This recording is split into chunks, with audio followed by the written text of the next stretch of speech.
రోజుల క్రితం ఒక బీసీ బిడ్డ సాయీశ్వరాచారి తన కుటుంబం ఆర్థిక ఇబ్బందులను ఉద్దేశంతో తెలంగాణ రాజ్యాధికార పార్టీ వ్యవస్థాపక అధ్యక్షులు శాసన మండలి సభ్యులు గౌరవశ్రీ తిన్మార్ మల్లన్న గారి ఆఫీస్కి వెళ్ళడం జరిగింది. మా కుటుంబం ఇబ్బందులు ఉందన్న కొంచెం మాకు పరిస్థితి బాగాలేదు, ఆర్థిక సాయం చెప్తే అన్నగారు దూరచూపుతోటి పెద్ద మనసుతోటి ఒక 20,000 రూపాయలు ఆర్థిక సాయం చేయడం జరిగింది. అటు పిమ్మట ఆ సహాయం అందుకున్న నా కుటుంబము మల్లన్ని పెద్ద చూపుతో గొప్ప మనసుతో ఆ కుటుంబం ఆశీర్వదించింది. అదేవిధంగా తెలంగాణ రాష్ట్రంలో మొన్న కామారెడ్డి డిక్లరేషన్లో 42% రిజర్వేషన్ కాంగ్రెస్ పార్టీ ఏదైతే బీసీలకు రిజర్వేషన్ ఇస్తానని చెప్పిందో ఆ చెప్పిన మాట కాంగ్రెస్ పార్టీ తప్పి బీసీలకు రిజర్వేషన్లు ఇవ్వకుండా మోసపూరితమైన ప్రకటనలు ఇవ్వడం మూలంగా సాయీశ్వరాచారి కలత చెంది మనసు ఆవేదనతోటి మల్లన్న గారి కలిసి ఈ తెలంగాణ రాష్ట్రంలో బీసీలకు అన్యాయం జరుగుతున్న ఆలోచనతో మల్లన్న కలవడానికి తన కార్యాలయంకి వెళితే అందుబాటులో సమయంలో మల్లన్న గారు లేకపోవడం మూలంగా మల్లన్న గారి ఫోటోకి దండం పెట్టి మల్లన్నతోనే ఈ తెలంగాణ రాష్ట్రంలో బీసీలకు న్యాయం జరుగుతున్న ఆలోచనతోటి మల్లన్న ఆఫీస్కి వెళ్ళడం జరిగింది. అటు పిమ్మట తను కలత చెంది మనోవేదనకు గురై తన ఆఫీసు ముందనే ఆయన ఆత్మాహుతికి బలిదానం చేసుకోవడం జరిగింది.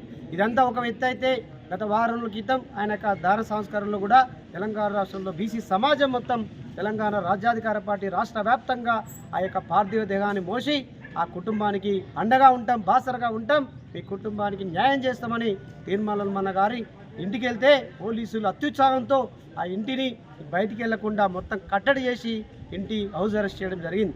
అయినా సరే భయపడకుండా గౌరవ సభ్యులు మల్లన్న గారు కుటుంబాన్ని సాయంత్రం 6 గంటలకు ఆ కుటుంబం దగ్గరికి వెళ్ళి నీ కుటుంబం నేనున్నా, నేను చూసుకుంటా, మా పార్టీ చూసుకుంటే మేము ఉన్నామని చెప్పేసి ధైర్యం ఇచ్చి ఆ కుటుంబానికి చేదోడువాదుగా నిలబడి ఆర్థిక సాయం చేసినటువంటి నేపథ్యంలో కొందరు వక్రబుద్ధి, కొందరు తన ఛానళ్ళు యూట్యూబ్ ఛానల్లో రేటింగ్ పెంచుకోవడం కోసం దుర్మార్గమైనటువంటి యూట్యూబ్ ప్రైవేట్ ఛానళ్ళు మీ యొక్క పేరు పెంచుకోవడం కోసం, మీ యొక్క ఛానల్ రేటు పెంచుకోవడం కోసం NTV, news line, okay TV, voice TV, you news, Talha తాత, యువగలం, భారతీయ యువసేన, క్రాంతి సందిగ్ధాలైనటువంటి ఈ ప్రైవేట్ ఛానల్ దుర్మార్గులారా, ఖబర్దార్ బిడ్డ, మీ ఛానల్ తగలబెడతామని చెప్పేసి ఒక జిల్లా అధికార ప్రతినిధిగా హెచ్చరిస్తూ ఉన్నారు.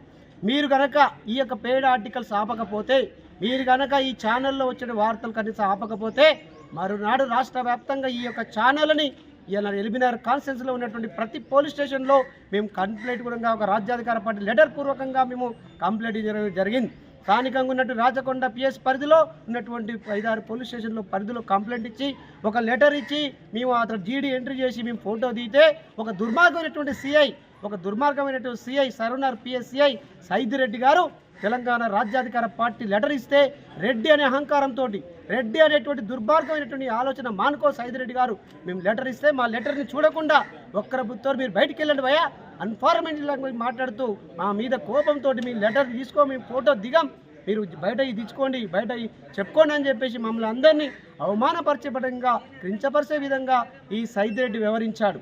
మా మనోవేదనకు గురై మా పార్టీ నాయకులందరూ, ఒక సోదరి రాష్ట్ర ఉపాధ్యక్షుడికి సోదరి, ఒక వర్కింగ్ ప్రెసిడెంట్ నీరజ గౌడ్ గారు కానీ, మహేష్ గౌడ్ గారు కానీ, కోట్ల వాసుదేవ్ గారు కానీ, అంజన్ గారు కానీ, అదేవిధంగా వీరభద్రం గారు కానీ పోలీస్ స్టేషన్లో మేము అతను ప్రశ్నిస్తే మీరు బయటికి వెళ్ళండి ఫస్ట్ అని చెప్పేసి మా మీద అనుచిత వ్యాఖ్యలు చేశాడు. కాబట్టి దీన్ని తీవ్రంగా తెలంగాణ రాష్ట్ర పార్టీగా వ్యతిరేకిస్తూ ఉన్నాము. కాబట్టి ఇలాంటి చర్యలు యూట్యూబ్ ఛానల్ మీరు మానుకోకపోతే బిడ్డ ఖబర్దార్, మీ ఛానల్ తగలబెడతామని చెప్పేసి ఆవేదనతో మాట్లాడుతూ ఉన్నాం. ఈ రాష్ట్రంలో బీసీలు అగ్నిగుండం మారిపోతూ ఉన్నారు, బీసీలకు అన్యాయం జరుగుతూ ఉంది, బీసీల జీవనోపాధి మీద అన్యాయం జరుగుతుంది, చట్టసభలో రిజర్వేషన్ల మీద అన్యాయం జరుగుతుంది, వైద్యాల మీద అన్యాయం జరుగుతూ ఉంటే ఈ రాష్ట్ర ప్రభుత్వంలో ఉన్నటువంటి అధికారులు, ఈ రాష్ట్రంలో ఉన్నటువంటి నాయకులు మీరు దూరచూపుతో ఆలోచకుండా బీసీల ప్రాణాలతో చెలగాటపడుతుంది. కాంగ్రెస్, బీఆర్ఎస్, బీజేపీ పార్టీలకు భవిష్యత్తులో తెలంగాణ రాజ్యాధికార పార్టీ అధికారంలో రాబోతా ఉన్నది. మేము ఖచ్చితంగా బుద్ధి చెప్తాం. మా ప్రాణాల అరచేతులు అడ్డుపెట్టానే సరే బీసీల రిజర్వేషన్ సాదుకుంటాం. తెలంగాణ రాష్ట్రంలో బీసీల రాజ్యాధికార పార్టీ లక్ష్యంగా పనిచేస్తామని తెలియజేస్తాం.